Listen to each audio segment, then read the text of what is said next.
And the only other action figures that will be on my desk will be Deadpool and Lady Deadpool, back to back, and maybe a Deathstroke that they're standing on. That'll be my action figure collection. So, hey, no, wait a minute, I'm Yes? confused. Before the show started, you were talking about that actor whose name I've forgotten in Arrow. What did you say his supervillain name was? Deathstroke. But I thought Deadpool was a Marvel hero. Yes. Deadpool was based off of Deathstroke. Oh. Mm-hmm. Bing! Now it makes sense, because they're pretty much the same character, except Deathstroke is the more tactical, militaristic, sane, in a weird way, even though he's not really sane, way. Compared to Deadpool, he's completely sane. Well, compared to Deadpool, anybody is completely sane. Yes. There, Deadpool infected the Poe-Cast again.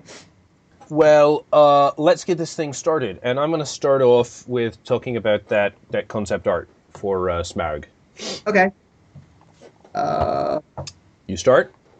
Hello, and welcome to the Poe-Cast. I'm Benjamin. And I am sick, so I apologize if my voice goes out at some point in this podcast. Christopher is sick. Yeah. It's a sad day. Yeah. Anyways. I have tea. If you hear rattling and strange noises, that is me drinking gallons of tea. Oh gosh, I hear it. Do I have any Dr. Pepper left? No, I'm out. Anyways, you said there was something you wanted to talk about. Yes, as a follow-up to what is probably going to be a two-part episode on dragons. Oh, dragons. We love dragons. I love dragons. So, unfortunately, it was after we recorded that cast that Weta released a image from their new book on Smaug, from The Hobbit, The Desolation of Smaug. And it is a piece of concept art that is perfect. I have never seen a more perfect dragon than Christopher showed it to me. Piece of concept art. I mean, it's got 4 legs, and the proportions on everything, neck, head, legs, body, tail, wings, everything absolutely perfect. Because I've seen lots of images of dragons. They're everywhere. Dragons are everywhere. And either the neck is too long, or the body's too thin, or the legs are too long, or the wings are too small. This was absolutely perfect in every detail. And there is the very rare occasion of the wings being too big. I have seen that. Occasionally. I mean, I've only seen that. I've only came across that once. There was a dragon with pretty much a head and a tail, and everything else was wings. I was like, no. You need a little bit of body. I mean, this... I would have loved to see this in the film. I mean, I understand why they did the two-winged dragon, but I don't really. Have you seen the clips of Benedict Cumberbatch in the green screen suit crawling around on the ground? Yep. Oh my gosh, that was quite amazing to watch. Probably, okay, honestly, I think the reason why they did that, why they did the 4-limbed instead of 6-limbed dragon, is that they had Benedict Cumberbatch climbing around on the ground. Yeah. I mean, I understand. It was really cool that they actually had the actor do the physiology. I don't even know if that's the right word to use. I'm so tired. Physicality.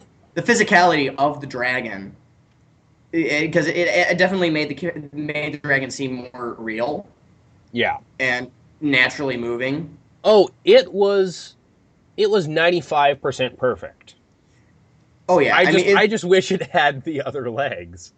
The 5% is the missing 2 legs. Yes. But yeah, I mean, the way he crawled around across the Smaug kind of just crawled all over everything, and each step was like 50 feet. And yeah. The dragon was freaking huge. I mean, I don't think anybody has ever really realized how huge Smaug was. How huge a dragon should be, yeah. I mean, that dragon... Yeah, I understand why they're having, like, some magic ballista take it down, because, seriously, you can't kill that thing with a little pinprick of an arrow. It's huge.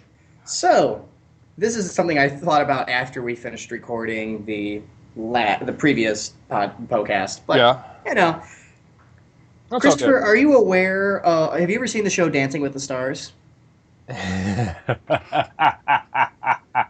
You I know have who's on never it this year, watched don't it. you? I do know who's on it. Billy D. Williams. And Did it was you see it? I did see it. I did see it. And I actually posted it on Facebook. I might repost it on the podcast. But part of me was really happy. The other part was slightly disappointed because, okay, well, they did a Star Wars routine, which the Yeah. music choice was great, especially with the mashup and doing the cha cha to the Cantina song, a remix of the Cantina song, and I think it was a little much with them having R2D2 doing donuts and well, okay, R2D2 doing donuts in the background was awesome and hilarious. The two stormtroopers that kind of came running in and out were a little silly, and so were the Ewoks in the audience. That was kind of just a fame grab. And the thing is, I actually agreed with the judges. Everyone was booing the judges, but it was true because Billy D. Williams did great at the beginning. He did that charming Lando smile, threw off his cape, and the minute he started dancing, he freaked out and stopped performing. Technicality for a guy who's 77 years old and has had 2 hip replacements was really good. He just stopped performing. Yeah. I see what I would have liked to see is instead of the stormtroopers doing their own thing, because I haven't seen it, but I've heard the audio from it, and what I got in my head was basically that Billy D. Williams was a set piece, which this is Billy D. freaking Williams. He is not a set piece. No, he's not a set. He wasn't a set piece, but Okay. you do also have to understand his age, and Yeah. he hasn't, compared to dancers, hasn't danced. Right. What I'm talking about though is, and they actually had him do a lot for a Okay. man's age. Okay, I mean, In my personal opinion, as a dancer. okay, I mean, I know you're the dancer, so I mean, you're really the expert here. But in my mind, not having seen it, what I would have liked to see is that what it sounded like, where the stormtroopers were basically doing their own thing all over the stage. No, they were doing choreography. They were just kind of the backup dancers, and it was Right. You know, But in my head, as a totally not dancer person, sort of, I would have liked to see Billy D in the middle with the 2 stormtroopers on the side of him, maybe, and then basically doing in sync choreography that is kind of minimalist, but is enough to give you bit. They started with that. The 2 stormtroopers on the side. The stormtroopers left, which was awesome. R2D2 was just doing little funny stuff in the background. No one paid attention to him. He was just, he was there for aesthetic sense. And the stormtroopers came back in at the very end and did a couple step touches and turned and then posed, which wasn't necessary in my opinion. Yeah. I mean, the part Billy D should have carried the show, really. And like the one judge said, he did not forget a single step. He just stopped performing because he got so focused on the technicality. Yeah. Because he opened it, turned around, shot a Lando grin, threw his cape off, did a little spin, and then walked down the stairs, grabbed hands with his partner, took her waist, and then started dancing without performing. I was like, okay, he freaked out. And the one part which was awesome, when they switched to the Cantina song, they did this cool little thingy-bobby, which I loved. But it was awesome at the same time as it hurt my soul and heart because Billy D stopped and looked at his feet. Well, he kept dancing, but he looked at his feet while his partner is grinning and performing and trying to make up for him not performing. I was like, oh. But, that was week 1. I don't know what they've done since. I'm going to try to find it. And sadly, I don't think he's going to make it far, but I hope he surprises everyone. Yeah. I mean, hey, he got... he got picked. He got a 50% score. So yeah. He got straight 5s, and the judges were honest with him. They're like, "It was awesome. Technicality is great. Start performing. Bring us more." And everyone's like, "Oh, he brought everything he has." Like, no, he didn't. No, It was there. Yes, he just freaked out and didn't do it. Have you heard Billy D act? Have you seen Billy D act? Seriously. Yeah, he can do more. I don't mean to say, if anyone who's listening who thought he did an amazing job, don't think of me as a heartless. We love him. We love him. We love him to death. I want to see him succeed. Okay, so moving on. So I have recently, I think I've explained on the Poe-Cast, I started reading the Walking Dead comics. And I really liked them because it wasn't about zombies, bang, bang, shoot them up, kill the zombies. It was about survivors and how social statuses and everything will change. It was about characters. And it's about characters ripping people out of their standard everyday life and putting them in an apocalyptic situation and how they would respond. Yeah. And that's really cool, especially if you like studying crazy people and watching crazy people go crazy. Really cool. And I've been loving the comics.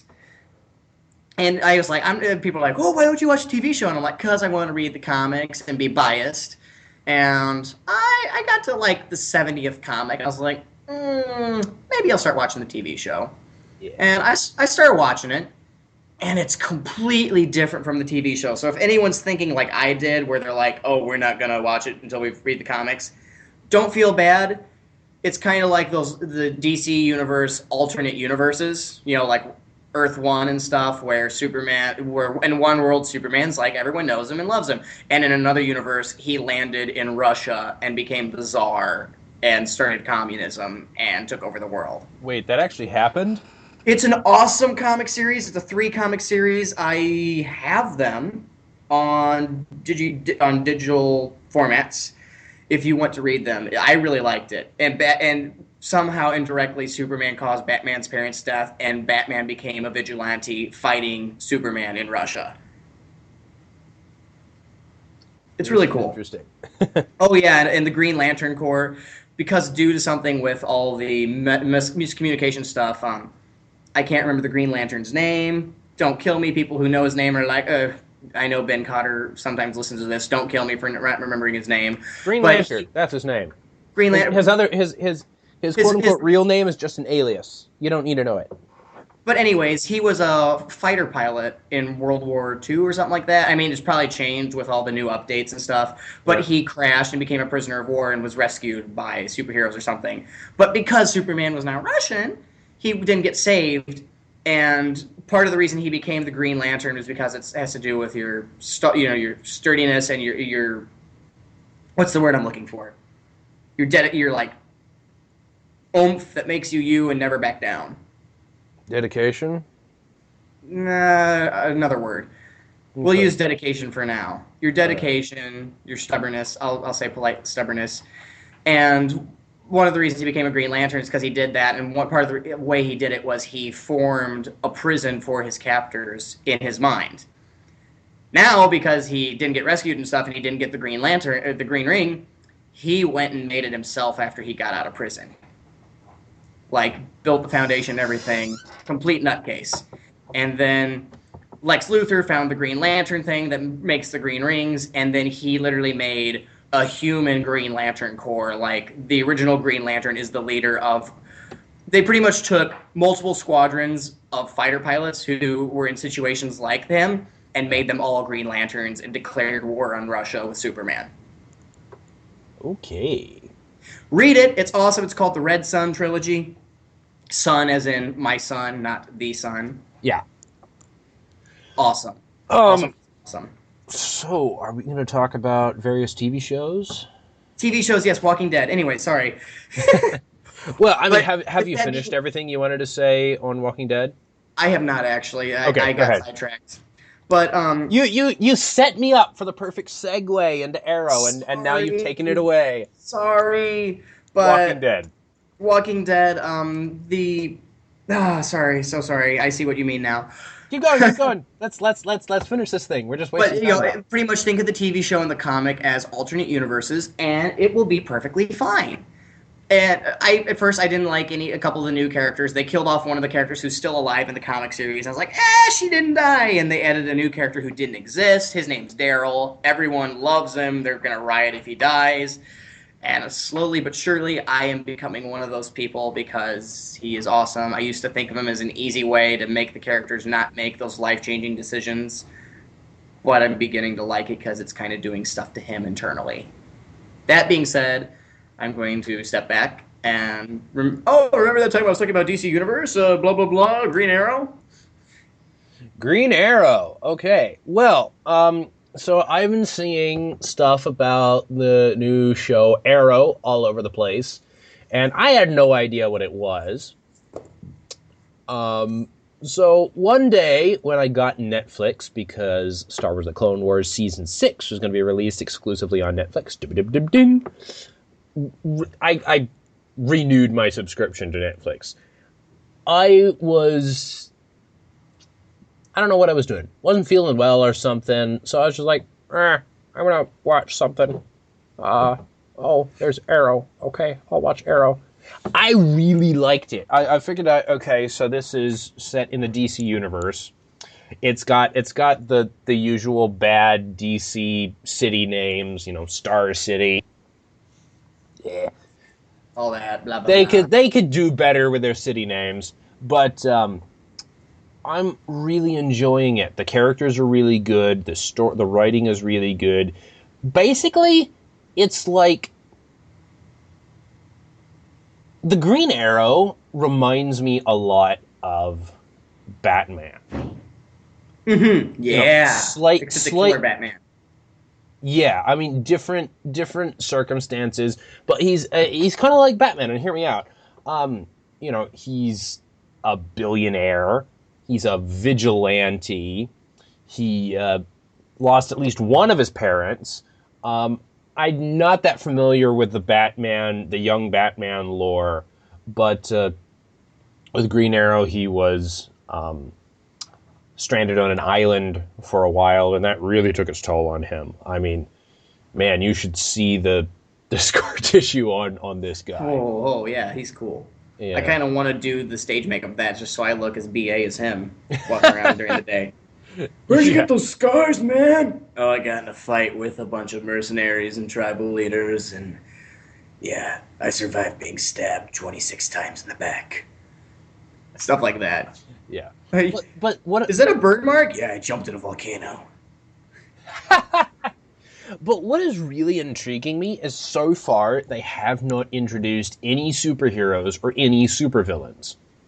It's just been well, you have yet to see that episode. Well, I mean, we had the what's his name? Deathlock? No, not Deathlock. Deathstroke. Deathstroke. He's not really Deathlock is not really a supervillain. He's just a super soldier. Right, exactly. Kind of like Captain America. Not really a superpower. He's just, instead of being injected with a cool serum that made him a perfect soldier, he trained and became a perfect soldier.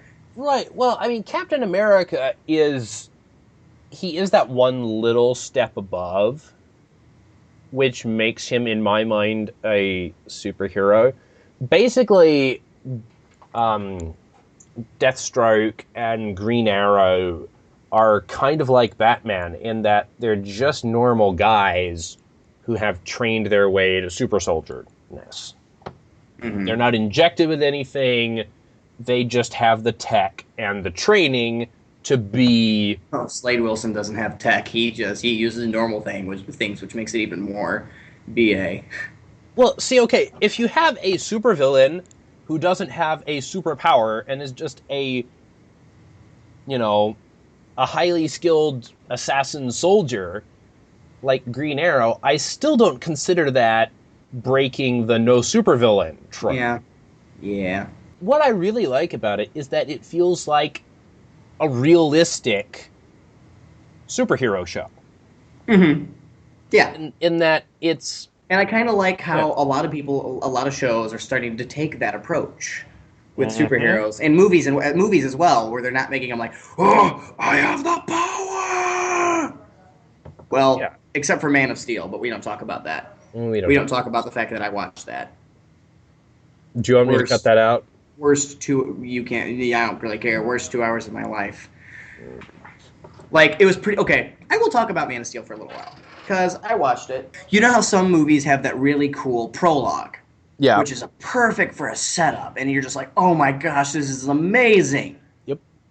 Except when it drags on for 2.5 hours. Then you're like, okay, get this over with. What are you building up to? It was pretty much like, prologue.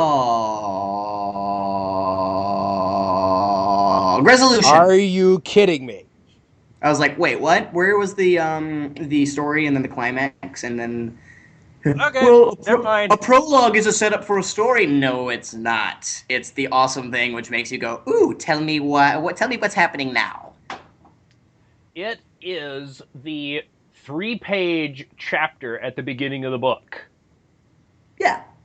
That is all Now, it don't get is. me wrong. It is the promise. For the first It's 30 the 3 to 5 for the first 30 page. minutes, I was like, okay, I kind of like this as a long prologue. Until I realized that the long prologue was the story. No. And it's like, let's do this so that we can make a sequel. No. No. No.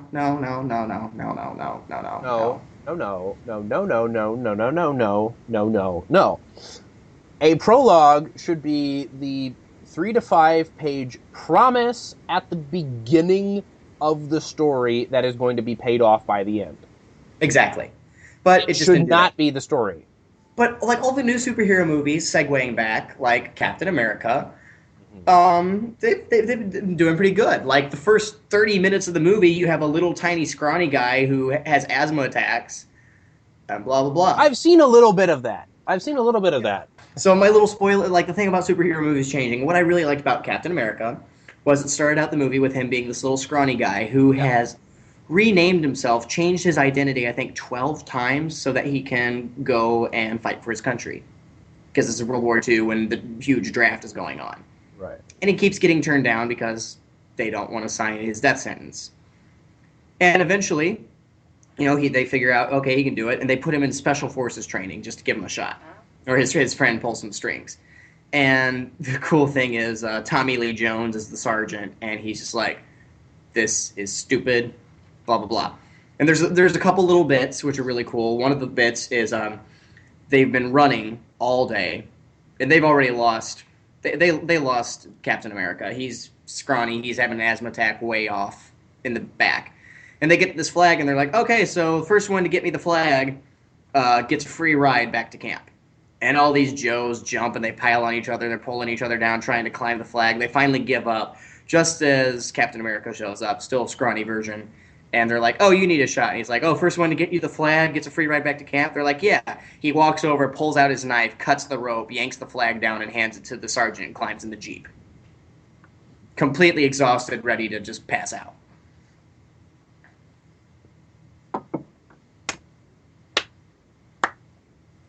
And then, of course, there's the point where they're all training again, doing push-ups and stuff, and someone's like, what makes a soldier, blah, blah, blah. And Tommy Lee Jones pulls out a grenade from an ammunition truck and pulls the pin, but sets it to be a dud and says, sacrifice. And then he throws the grenade at the guys who are training and yells grenade. And all of the Joes run away except for Captain America, still scrawny version, who jumps on it and wraps himself around and yells at everyone to run. Then they decide to use him for the super soldier serum.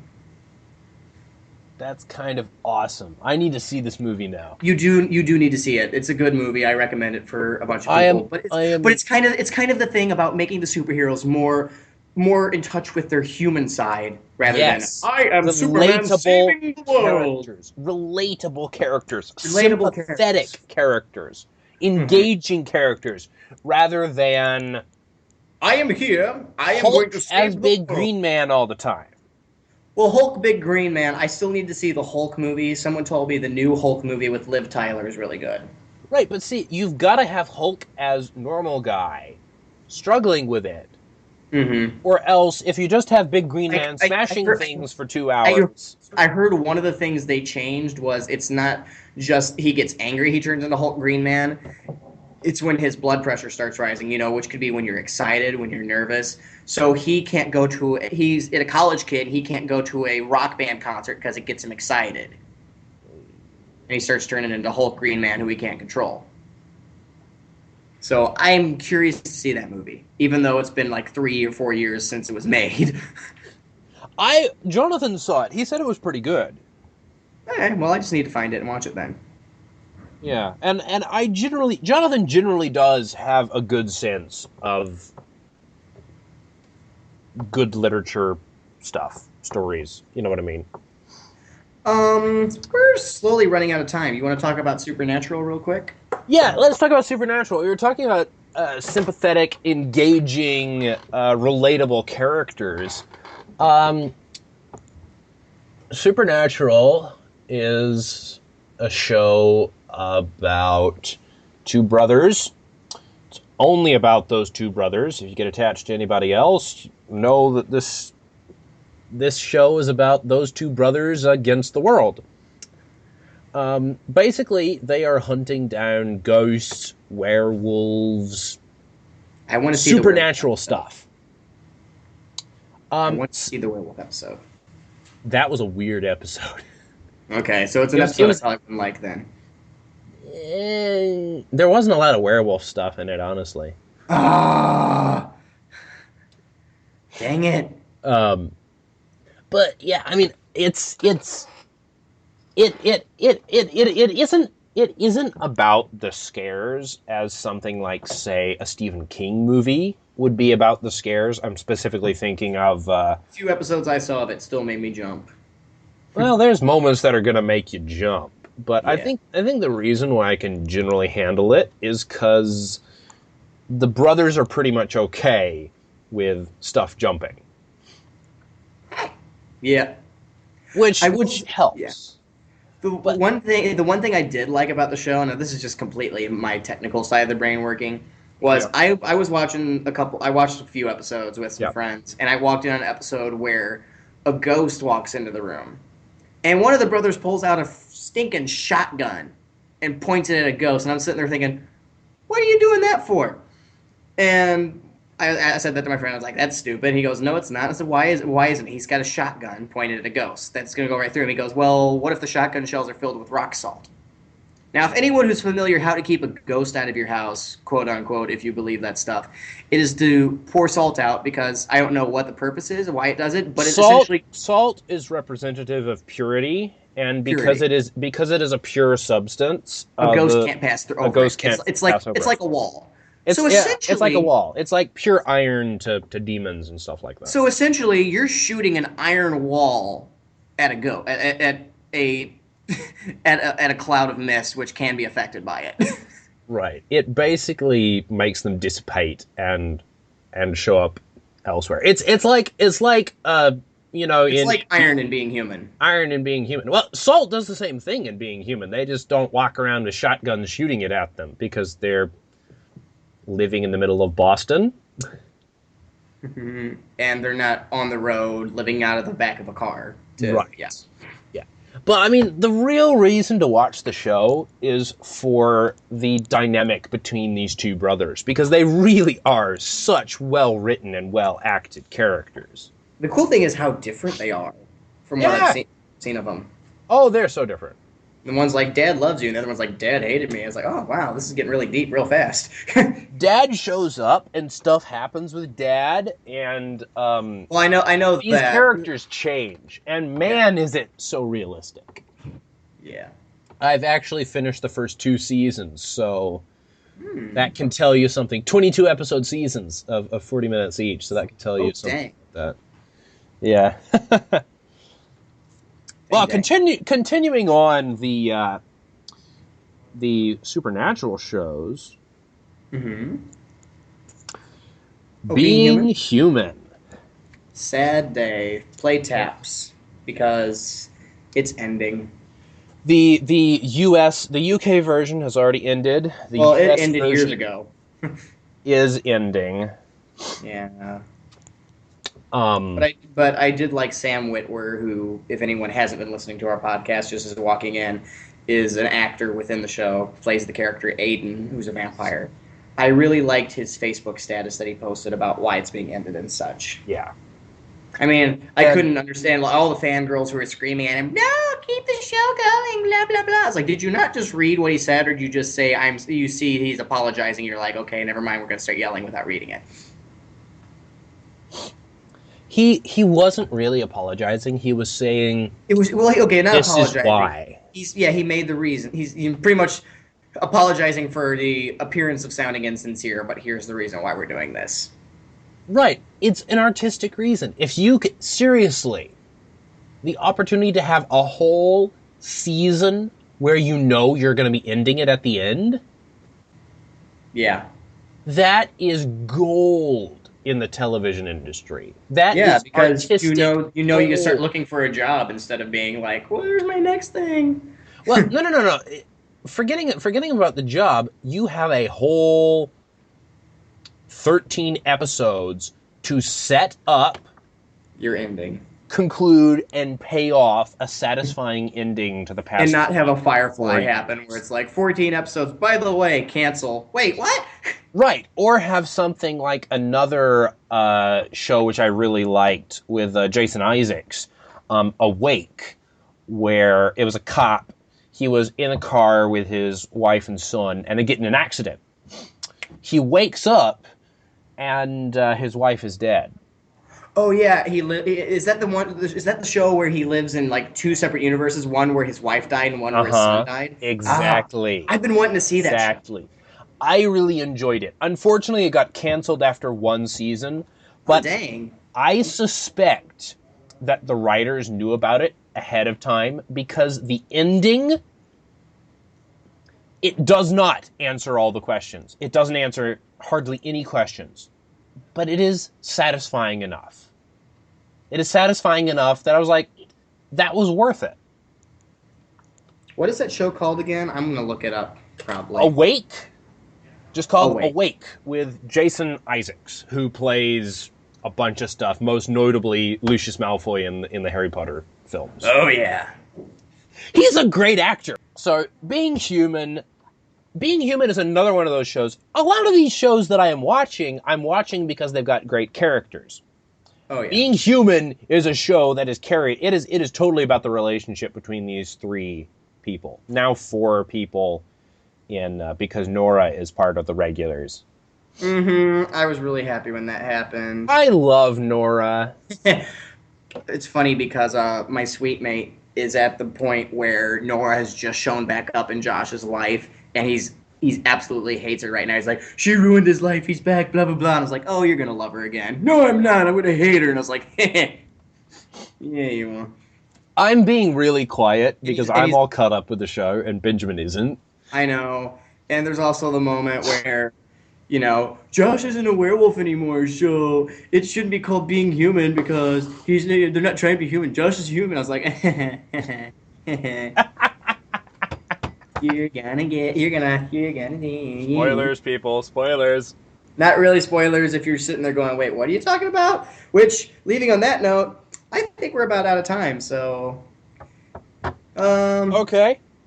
So, check out our Facebook page. Give us a like if you haven't already. At the Poe-Cast, hyphen between Poe and Cast. Yes, there are links there to all our other methods of getting in touch with us or watching the show.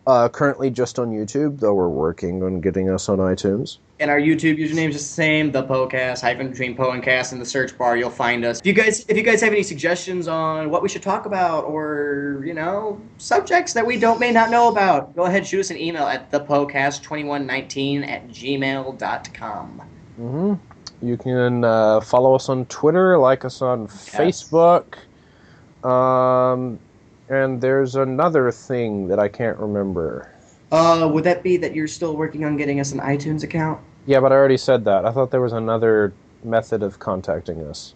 Let me run through it. Facebook, Twitter, YouTube, Gmail. Okay. Hey, guys, I'm sick. We're just tired and going crazy, so I'm Benjamin. I'm Christopher. And this is the Poe-Cast. All right, we're done. Goodbye. Just go away. Come back, but go away. How about we call our listeners Poes instead of listeners and stuff like that? Because that's kind of generic. Poes is unique. And we're the Poe-Cast, and there's a bunch of Poes. If the listeners like it. You mean the Poes? Wink, wink. Okay, now we really are done.